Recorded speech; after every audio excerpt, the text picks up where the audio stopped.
says that he just wanted to talk with the school board, but the chair made it clear the meeting was not the time for questions and answers. But he felt with such a controversial topic, a conversation was in order.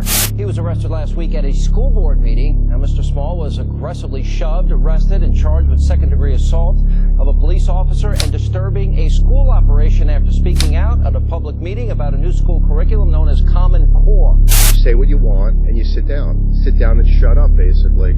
And that's not how you interact with adults. Let him ask his question. The next question. So this is a dovetail. Don't stand for this. You're sitting here like cattle. You have questions. You confront them. They don't want to do it in public. Okay, the next.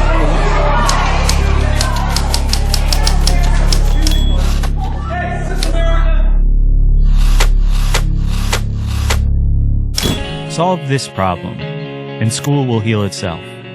Children know that schooling is not fair, not honest, not driven by integrity. They know they are devalued in classes and grades, that the institution is indifferent to them as individuals. The rhetoric of caring contradicts what school procedure and content say, that many children have no tolerable future, and most have a sharply proscribed one. The problem is structural. School has been built to serve a society of associations, corporations, institutions, and agencies. Kids know this instinctively. How should they feel about it? How should we?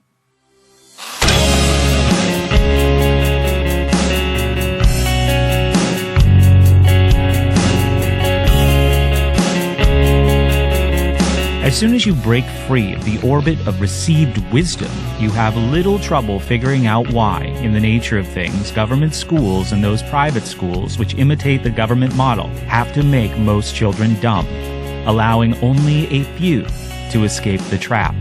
The problem stems from the structure of our economy and social organization. When you start with such pyramid-shaped givens and then ask yourself what kind of schooling they would require to maintain themselves, any mystery dissipates. These things are inhuman conspiracies, all right, but not conspiracies of people against people, although circumstances have made them appear so. School is a conflict pitting the needs of social machinery against the needs of the human spirit. It is a war of mechanism against flesh and blood, self-maintaining social mechanisms that only require human architects to get launched. I'll bring this down to earth. Try to see that an intricately subordinated industrial commercial system has only limited use for hundreds of millions of self-reliant, resourceful readers and critical thinkers. In an egalitarian, entrepreneurially based economy of confederated families, any number of self-reliant people can be accommodated usefully, but not in a concentrated command-type economy like our own. Where on earth would they fit? Before you can reach a point of effectiveness in defending your own children or your principles against the assault of blind social machinery, you have to stop conspiring against yourself by attempting to negotiate with a set of abstract principles and rules which by its nature cannot respond. Under all its disguises, that is what institutional schooling is, an abstraction which has escaped its handlers. Nobody can reform it.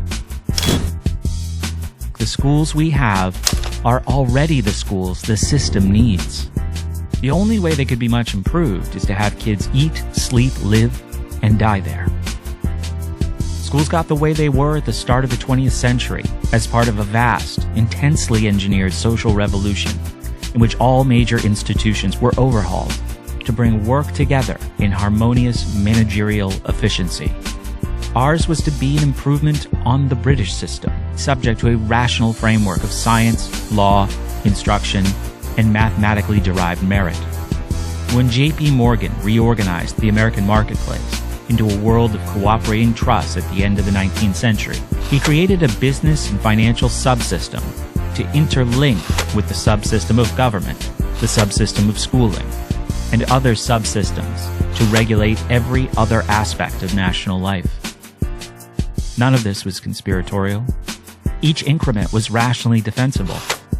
But the net effect was the destruction of small town, small government America, strong families, individual liberty, and a lot of other things people weren't aware they were trading for a regular corporate paycheck. A huge price had to be paid for business and government efficiency, a price we still pay in the quality of our existence. Part of what kids gave up was the prospect of being able to read very well, a historic part of the American genius. Instead, school had to train them in their role in the new overarching social system. But spare yourself the agony of thinking of this as a conspiracy. It was and is a fully rational transaction, the very epitome of rationalization engendered by a group of honorable men, but with decisive help from ordinary citizens. From almost all of us, as we gradually lost touch with the fact that being followers instead of leaders, becoming consumers in the place of producers, rendered us incompletely human. It was a naturally occurring conspiracy, one which required no criminal genius. The real conspirators were ourselves.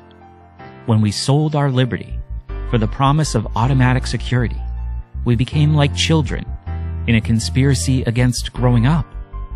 Sad children, who then conspire against their own children, consigning them over and over to the denaturing vats of compulsory state factory schooling. Where's the news crew? Guess we are the news crew.